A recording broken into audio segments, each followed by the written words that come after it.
ஸ்ரீமதே ராமானுஜாய நமக. நாதமுனிகள் என்ற ஒருத்தர் காட்டுமன்னார் கோயிலில் இருந்தார்.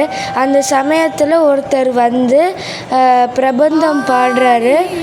இப்போ என்ன ஆகுதுன்னு பார்க்கலாம்.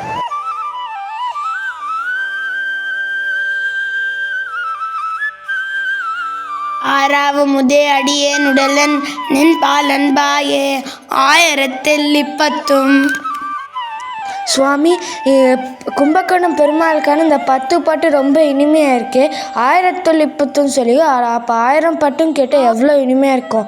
உங்களுக்கு 1000 பாட்டும் தெரியுமா? எனக்கு 10 பாட்டு தான் தெரியும். ஆழ்வார் திருநங்கரியில் போய் கேட்டால் யாருக்காவது தெரிய வாய்ப்பு இருக்கு. அடியேன் சுவாமி, நம்ம ஆழ்வார்த்திகிரி வந்துட்டோம்.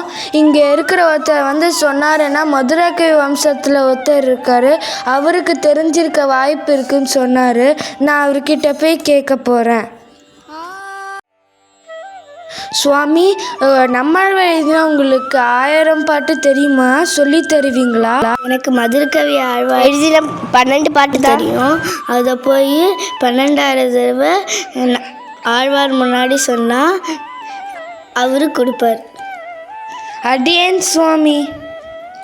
கண்ணினும் சிறுத்தாம்பினான் கண்ணினும் சிறுத்தாம்பினால் கண்ணினும் சிறுத்தாம்பினால் கண்ணினும் சிறுத்தாம்பினால் என்னாவுக்கே என்னாவுக்கே என்னாவுக்கே என்னாவுக்கே.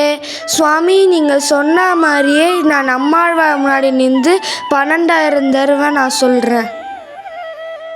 அவர் சொன்ன மாதிரியே நம்மாழ்வார் முன்னாடி நின்று அந்த 12 பாட்டு 12,000 தடவை சொல்லலாம்.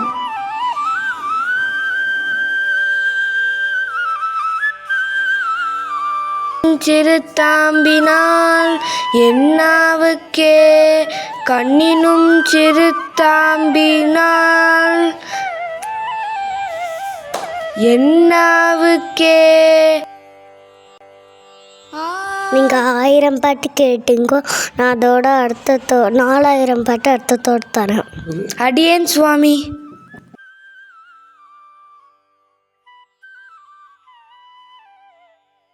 நான் நம்மாழ்வார் முன்னாடி மதுரகவி ஆழ்வார் எழுதின இந்த 12 பாட்டும் 12,000 தடவை சொன்னேன். நம்மாழ்வாரே பிரத்யட்சமாகி 1000 பாட்டு தான் கேட்டேன். நான் 4000 பாட்டு அர்த்தத்தோடு அருளிக்காரு. பெருமானார் ஜீய திருவிகளே சரணம்.